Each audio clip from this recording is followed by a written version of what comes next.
I spent the last 17 years on the police force in various towns in Arizona and Nevada.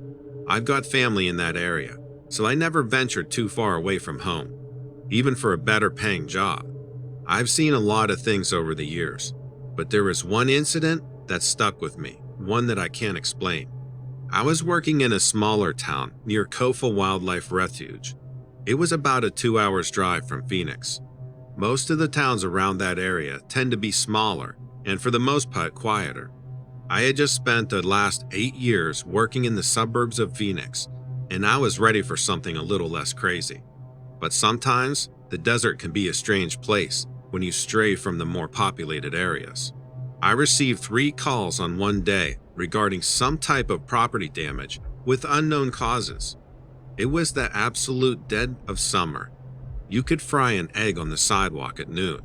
Growing up in the desert, you'd think I'd be used to the heat. But there are days when it's just brutal and there's no way around it. All of my calls claimed the damage was done overnight. One was from the owner of a goat farm. The other was from an elderly woman living in an old 1970s-style trailer. And the final call was from the township. Now, property damage isn't usually an urgent matter. Oftentimes, there's nothing we can really do besides file a report. But I didn't have anything else on my agenda that day.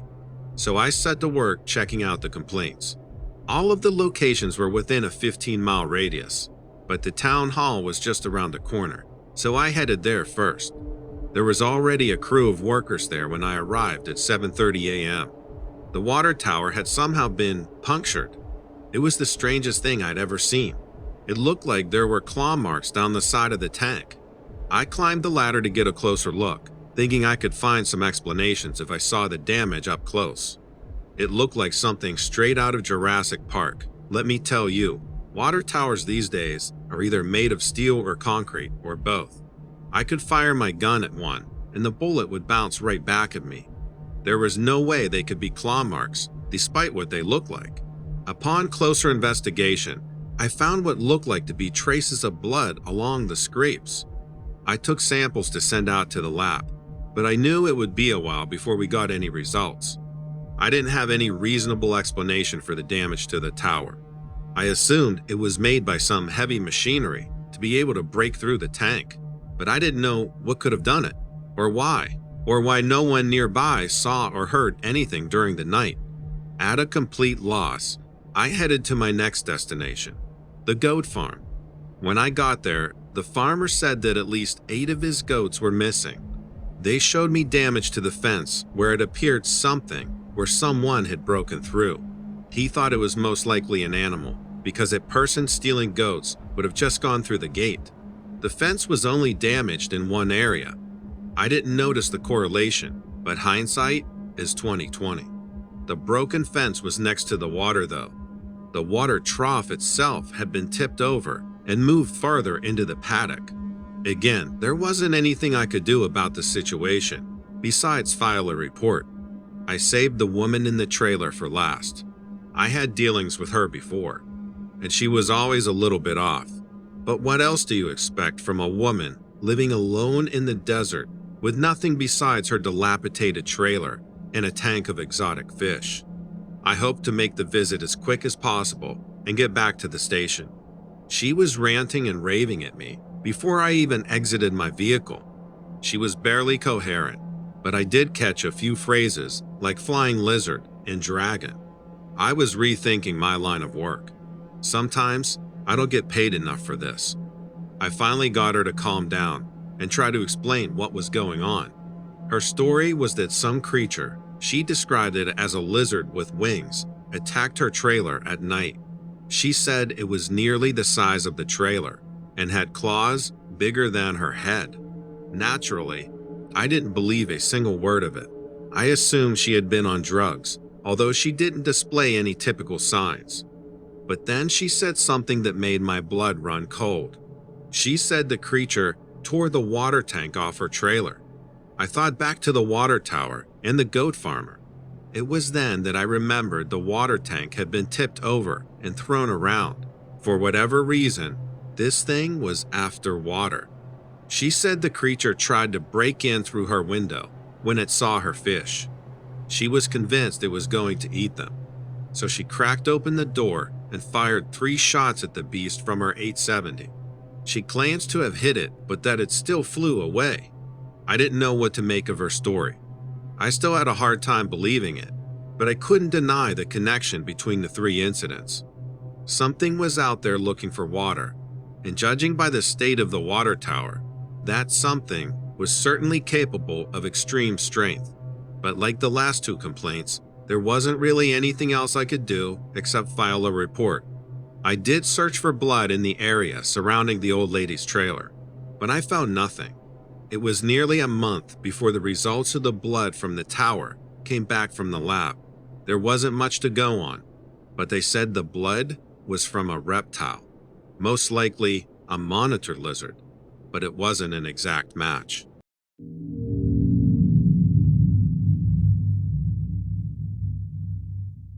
I don't really know how to explain what's happened, but I'll do my best. Basically, a few months ago, I made contact with something not of this earth. I lead a normal life on the North Fork of Long Island. I'm 28 and live with my girlfriend and our 2 golden retrievers. I was fortunate in my career at an early age and was able to purchase a home on the North Shore in a very secluded area, far from any neighbors. I mostly work from home and very rarely go into the office in the city.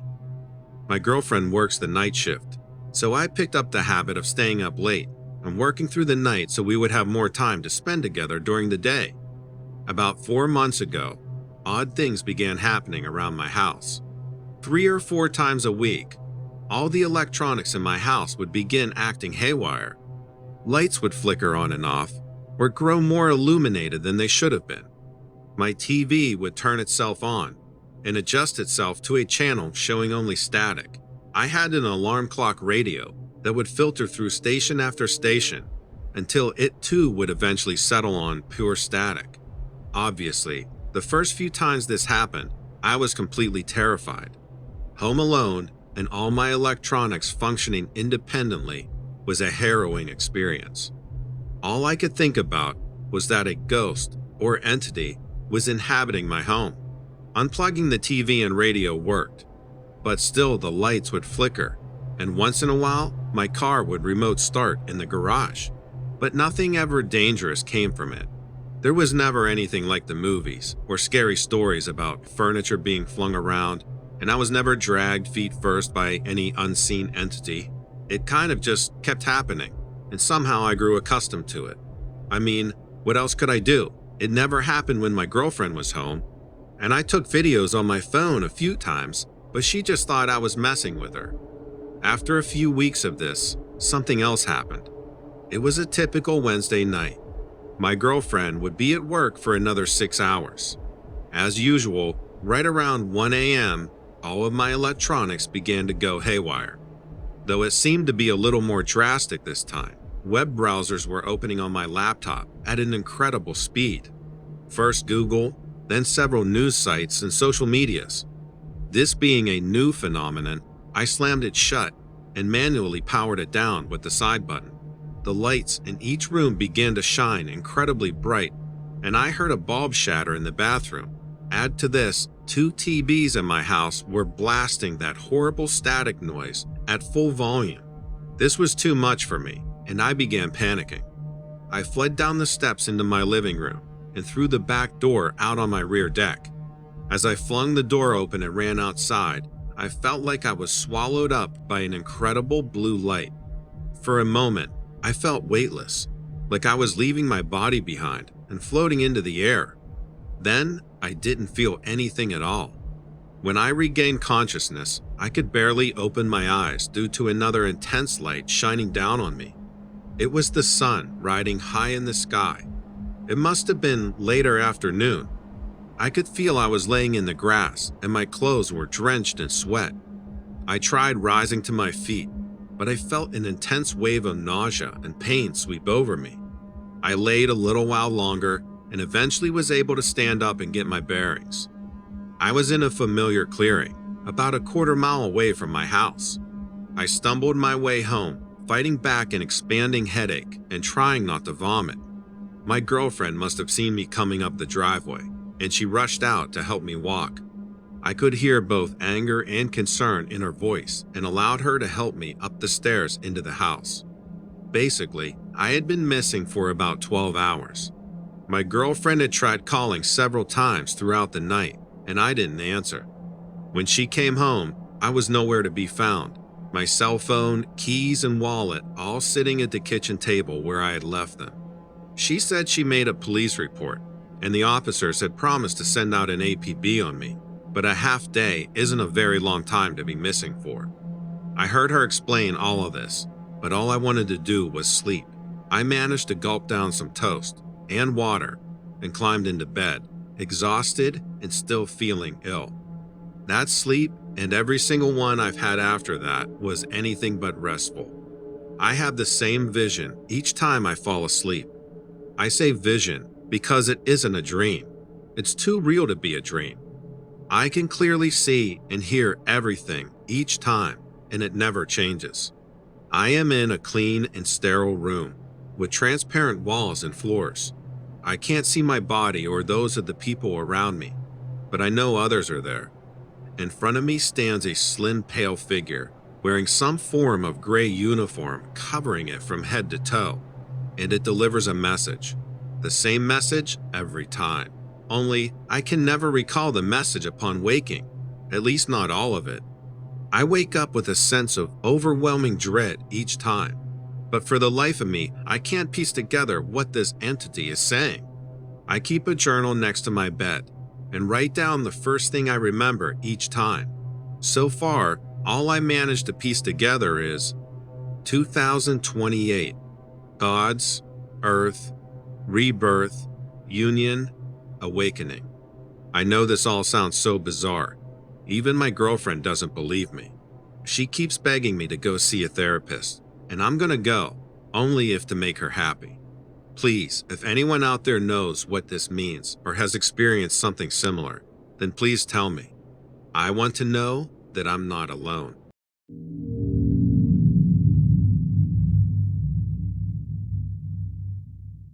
I had just bought my first house, and I was excited to start living a true adult life. I got a great deal on the property. It was situated on 20 acres of woodland, and the house itself had 3 bedrooms and 2 bathrooms. It was my perfect dream home. Almost as soon as I moved out, I decided to get a dog. His name was Asher, and he was a Basset Hound rescue pup. I had been able to spend a few months in the house before things started to get weird, and it all started with Asher. I'm an avid hiker, and I love spending time in nature, which is one of the main reasons I love this house. When I was younger, I would hunt with my dad, so I know a thing or two about animal tracks. I'd been walking through the woods with Asher one day, and I noticed some weird tracks in the mud. They almost looked like handprints, which was just a weird thing to see on the ground. I didn't think much of it at the time, so I kept walking. I saw them again a few days later, much fresher looking. I knew whatever had made those tracks was still close by. What concerned me about it was that it looked like they were circling my house. Because there is so much land, I didn't have Asher on a leash. If I let him out, I could just keep an eye on him, and he'd do his business and come right back. That's how we always did it. One night, I was sitting on the couch watching TV, and Asher started scratching at the door. He looked very distressed. I assumed he might have had some GI issues and needed to leave ASAP, so I ran up and let him out. It was silent outside. No wind, no birds, nothing. Asher ran straight into the woods, which wasn't normal when I let him out. I called for him, and he didn't come back. I threw on my shoes and ran after him. I tried to listen for any signs of where he was, but I couldn't detect any noise. I'd been running for about 5 minutes, and I heard him whimpering. I booked it to where the noise was, and I saw Asher limping towards me. I knelt down to see if he was all right, and it looked like he had some scratches on his back legs, but he was having trouble walking. I heard a clicking noise and froze in place. I couldn't figure out where it was coming from exactly, but I didn't want to be there alone with something. I picked up Asher and started walking back to the house. All I really cared about at that moment was making sure my dog was safe and cared for, but I heard rustling behind me. It sounded like I was being followed. I quickened my pace and made it back to my house. I shut the door behind me and locked it. I looked back through the window, and all I saw was my reflection because of the light. I turned it off and looked again. In the tree line, I saw this large white thing, sort of glowing in the moonlight. It was walking along the tracks that I had seen before, the ones I thought were circling my house. I kept peering through to try to get a better look at it. I was staring at the one, and I'd seen another one pop into my field of view. This one wasn't obscured by the tree line at all. It was out in the open, walking around my yard, and it looked like it was following my tracks to the house. I ducked down and made sure my door was completely locked as I crawled across the floor. I was just hoping it couldn't see me in the dark. I crouched to the ground, and I started to hear creaking on my porch. It was slow and eerie. Honestly, it felt like it was in a horror movie. Some stuff rattled on the porch like it might have been bumped into or stepped on. When I stopped hearing noises, I slowly moved and peeked through the window. I saw it walking back to the tree line. This thing walked on all fours and was completely white. It looked almost translucent in the moonlight. I could see that it had hands, which explained the weird tracks I saw. The creepiest part of all was that it looked human. It had all of the human limbs that I could see, but it walked on all fours. I couldn't figure out what was happening. I waited until morning to go back outside.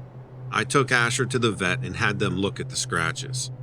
After talking to them and seeing them in more detail, I think one of those things tried to grab Asher, but he was able to get away. That was the first time I encountered him. I tried not to go outside alone at night anymore.